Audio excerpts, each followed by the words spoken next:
Bonsoir et bienvenue pour cette dernière édition de l'année 2012 réalisée en direct à 18 h du 7-8 dès la semaine prochaine. Une série de rendez-vous vous sera proposée pour revenir sur les faits marquants de l'année 2012 mais aussi sur les événements principaux de 2013. En attendant, en ce 20 décembre, il sera question de Port-Royal des Champs qui ouvre son centre de ressources. Pour qui et pourquoi? Les explications de son directeur qui est avec nous sur ce plateau. Ce sera dans un instant. Bonsoir Alice. Bonsoir. Comme chaque jeudi, la chronique de l'écho dans une vingtaine de minutes. Oui, alors ce soir, on recevra l'association Initiative Saint-Quentin en Yvelines qui accorde des prêts aux entreprises et qui s'associe à Scientipol pour cibler les entreprises innovantes. Nous recevrons le président de cette association dans une quinzaine de minutes. Et puis nous reparlerons également de la stratégie de McDonald's France puisque vous avez rencontré le PDG, l'entreprise qui est installée à Guyancourt. La chronique de l'écho vers 18 h 20 si vous nous suivez en direct. Les autres sujets qui seront développés ce soir en images à présent. Un nouveau président pour l'Opivoie, l'office public d'HLM. Romain Colas, le maire socialiste de Boussy-Saint-Antoine dans l'Essonne. Il s'agit pour lui d'apaiser les tensions après les démissions en série survenues au sein du conseil d'administration. L'immobilier est à la traîne, mais pas partout. À la Verrière, les habitants attendaient de nouvelles réalisations depuis 40 ans. Les constructions vont démarrer. L'occasion de faire le point sur les premières tendances de vente et elles sont plutôt bonnes, vous le verrez. Un centre de ressources documentaires et d'interprétation vient d'ouvrir au musée de Port-Royal des Champs à Magny-les-Hameaux, un lieu calme et de réflexion réservé en priorité aux chercheurs et aux étudiants pour travailler sur la notion de jansénisme. Plus de détails à suivre tout à l'heure. Des élèves de 5e du collège des Saules de Guyancourt se sont vus remettre des instruments de musique à raison de 2 heures de cours supplémentaires par semaine. Ils apprennent un nouvel instrument. L'objectif, rendre accessible à tous la pratique musicale. À quelques jours de la fin d'année, le bilan de la cité sécurité routière a été dressé. Les chiffres des 11 premiers mois de l'année sont bons. Le nombre d'accidents est en recul de 9 % et le nombre de blessés de 7 %. Seul le nombre de tués progresse. On déplore 46 décès sur les routes des Yvelines depuis le début de l'année. En cause, la vitesse, l'inattention, l'alcoolémie. Pour ces fêtes de fin d'année, une programmation soutenue de contrôles routiers sera effectuée dans les zones accidentogènes. Plus de 50 contrôles quotidiens dans le département. Par ailleurs, des contrôles d'éthylotest seront effectués dans les établissements ouverts entre 2 h et 7 h du matin. L'Opivoie a donc un nouveau président. Ces dernières semaines ont été marquées par les tensions et par les démissions également. Reportage d'Anthony Reich et de Guillaume Camps. Et puis, juste après, nous partirons pour Port-Royal des Champs. Romain Colas est le nouvel homme fort de l'Opivoie. Après plusieurs semaines de crise interne et de non-gouvernance, le conseil d'administration a élu l'actuel deuxième vice-président de l'office lors de la réunion du 17 décembre. À 33 ans, Romain Colas remplace le président démissionnaire Michel Vialet, mais le maire de Boussy-Saint-Antoine l'affirme. Il n'occupe ce poste que pour assurer une transition et redonner de la crédibilité à cet office public. Il fallait assurer la continuité de l'Opivoie, avec notamment le vote du budget 2013, approuvé à l'unanimité ce 17 décembre. Cette crise politique n'a pas eu de répercussions sur les locataires. Dès les premiers jours de janvier, une nouvelle réunion est prévue avec les présidents de conseils généraux. Le travail quotidien de l'Opivoie n'a pas été perturbé et surtout ses signatures, ses engagements ont pu être honorés. Mais il était nécessaire que nous délibérions hier soir pour assurer cette continuité. Et avec une mission claire qui m'a été assignée par le conseil d'administration, c'est de remettre tout le monde autour de la table, d'appeler les uns et les autres à la raison pour que nous puissions trouver les voies et moyens d'une gouvernance stable, pérenne.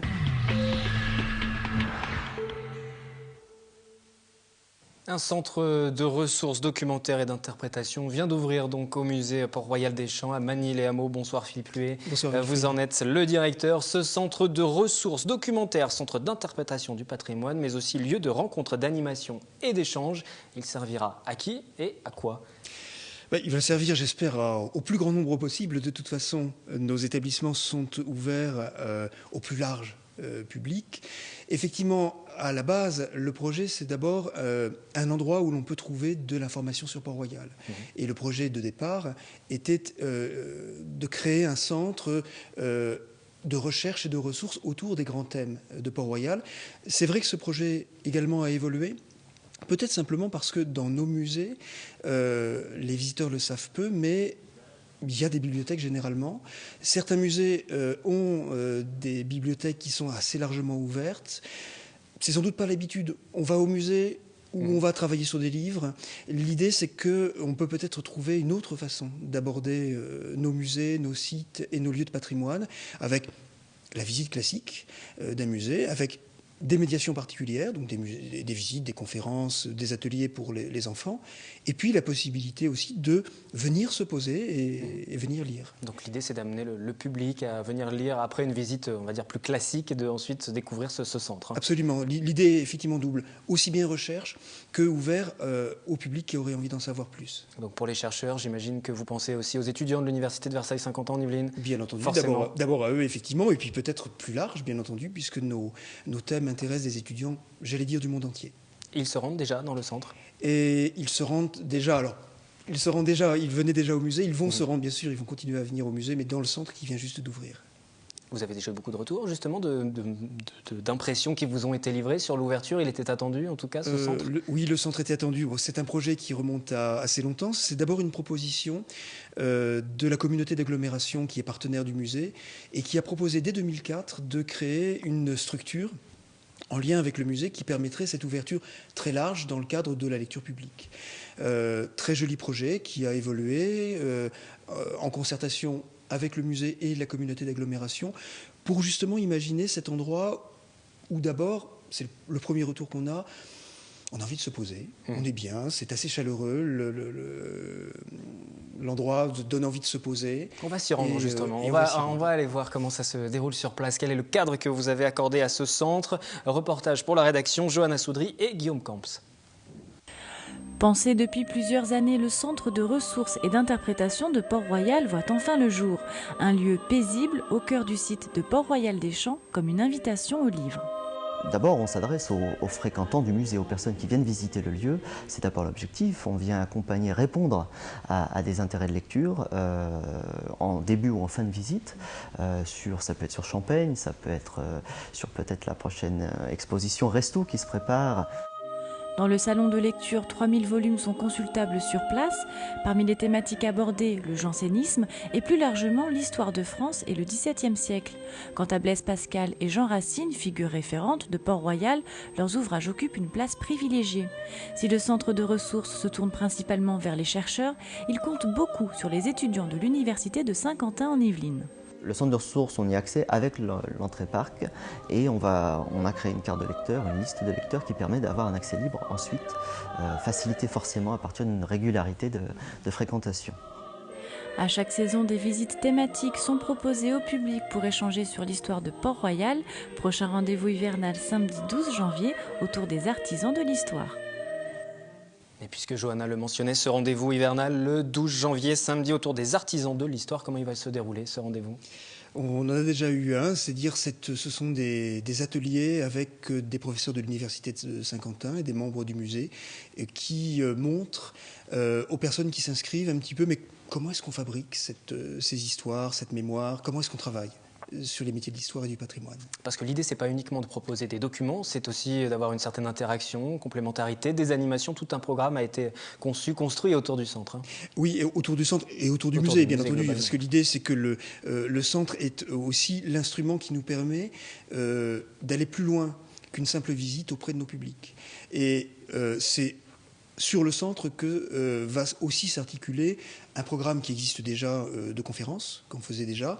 Et l'idée, c'est que c'est une façon vraiment complètement différente ou complémentaire d'aborder la visite de Port-Royal. Et quels sont les rendez-vous, les principaux rendez-vous peut-être qui vont se dérouler durant cette année 2013 ? Alors plusieurs rendez-vous. On a un cycle de conférences assez régulier et souvent qui s'appuie sur les événements du musée. Une exposition de dessins du XVIIIe siècle autour de Jean Restou. On aura donc des conférences sur l'artiste et pourquoi est-ce qu'il a travaillé pour Port-Royal. Une rencontre aussi sur l'évolution des savoirs avec une table ronde organisée avec les responsables de Wikipédia, parce que le livre au XVIIe est un vecteur de savoir, Wikipédia, Internet en est un autre. Après tout, ces deux vecteurs marchent de la même manière.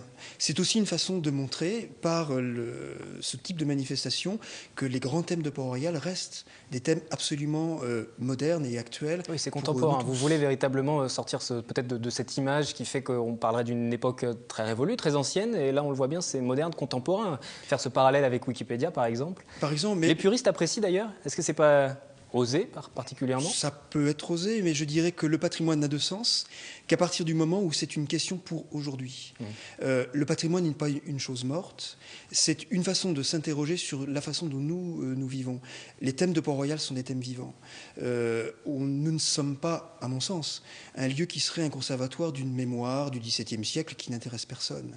Les grands thèmes de Port-Royal, c'est l'endroit où on a inventé la démocratie parlementaire, c'est l'endroit où on invente les libertés de conscience. Les questions que se posent les citoyens français à l'époque de Louis XIV sont les mêmes que celles que nous nous posons aujourd'hui. Et sans doute, le centre d'interprétation est un des moyens, il n'est pas le seul, pour le musée de faire comprendre à nos visiteurs et à notre public tous ces thèmes qui sont autant de façons de répondre à leurs questions à eux. Et ça permet de rendre accessible aussi cette culture, oui, d'éviter l'élitisme. Surtout de la faire sortir de l'image un petit peu froide qu'elle peut avoir. Parce que c'est une culture qui, à mon sens, est accessible. Il faut simplement trouver les clés. J'aimerais qu'on s'attarde sur le fonds dont vous disposez. Je vais donner quelques chiffres et vous me corrigez si je me trompe. Plus de 3000 ouvrages en accès libre. Le fonds entier, c'est 13 200 unités documentaires, dont 6000 ouvrages imprimés anciens, 5000 ouvrages de bibliographie moderne, 1200 pièces d'archives anciennes du XVIIe au XIXe siècle et 1000 dossiers documentaires. C'est assez conséquent. Absolument. Comment s'est constitué ce fonds? Alors, c'est un fonds qui s'est constitué par étapes successives. Une bibliothèque qui a été rassemblée dès le XIXe siècle par le propriétaire qui habitait à Magny pendant toute cette période, complétée avec des achats faits par l'État depuis que le musée s'est installé, des legs de bibliothèques importantes, la bibliothèque d'un philosophe suisse important qui avait un fonds d'ouvrage considérable sur Pascal, un certain nombre de dossiers de chercheurs qui ont fait don de leurs notes de recherche au musée. Et tout ça constitue un fonds assez unique en France sur les questions de Port-Royal. Et il s'enrichit encore, ce fonds? Et il continue à s'enrichir. C'est ça qui fait que ce fonds est vivant. Vous avez des acquisitions récentes? Peut-être en mettre en avant ce soir? On a quelques acquisitions récentes. Alors, dans les collections du musée, 2 dessins qui seront présentés à l'exposition de printemps.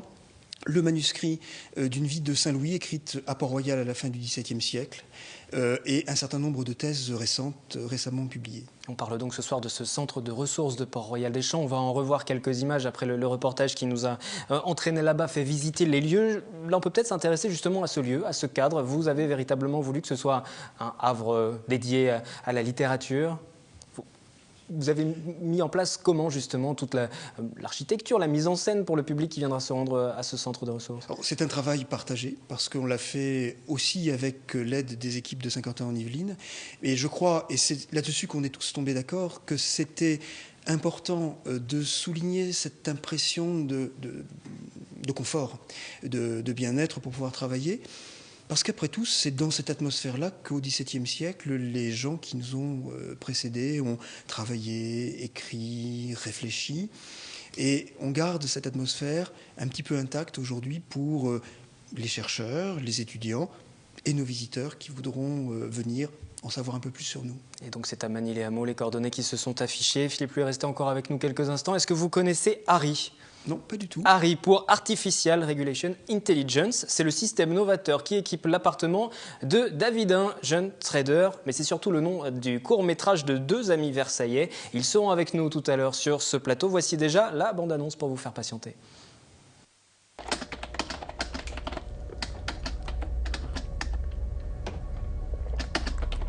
Franck, nous sommes repérés. Retardez-les. Impossible. Il reste 4 firewalls avant intrusion dans le système. J'y suis presque.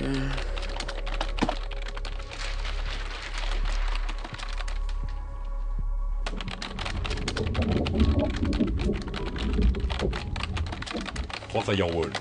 Franck, ils vont vous identifier.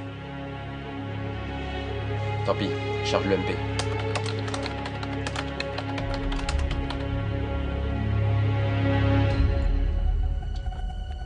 EMP chargé. Franck, le EMP est prêt. Plus qu'un firewall.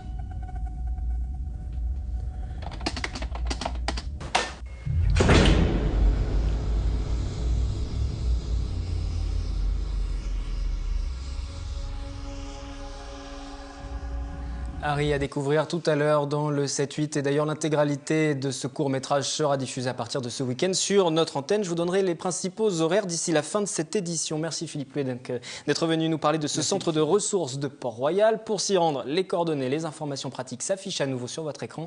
Une petite précision, le coût pour y accéder ? 1 euro, c'est la première fois qu'on s'y rend. Et une fois qu'on a sa carte de lecteur, l'accès au centre est libre. Voilà encore un bon argument pour vous y rendre. Merci donc à vous. La chronique de l'écho à suivre avec Alice Gastine. Auparavant, des élèves de 5e du collège des Saules à Guyancourt se sont vus remettre des instruments de musique. 2 heures de cours supplémentaires par semaine pour apprendre un nouvel instrument. Anthony Reich et Elodie Moine nous expliquent les détails de cette opération. Ces élèves de la classe orchestre du Collège des Saules de Guyancourt viennent de recevoir leurs instruments. C'est leur tout premier cours et pour l'instant, ces apprenties musiciennes essaient de faire connaissance avec leur flûte traversière. C'est de placer le petit doigt en fait, ça fait très mal. Quand on souffle dans la flûte, ça fait pas forcément un bruit. Faut bien souffler dans le trou. La classe orchestre s'effectue sur 3 années scolaires jusqu'en classe de 3e. Les élèves du Collège des Saules suivent 2 heures de cours par semaine, la première en atelier pratique, la seconde en touti, le moment où toutes les familles d'instruments, violon, guitare basse, percussions et flûtes, se rassemblent pour former l'orchestre. Le plaisir de jouer reste le maître mot, car les collégiens ne sont pas notés par leurs professeurs. Dans un premier temps, avoir un joli son et puis maîtriser la pose des doigts sur chaque clé, voilà. Ce qui va demander un petit certain temps. Qui sache jouer quelques notes, qui sache lire un petit peu les partitions, quelques rythmes. Mais le but, c'est vraiment de jouer ensemble. Ces 20 apprentis musiciens devront être prêts pour leur première représentation officielle à la fin de l'année scolaire. En attendant, ils se sont déjà produits sur scène, en chanson, lors de la cérémonie de remise des instruments.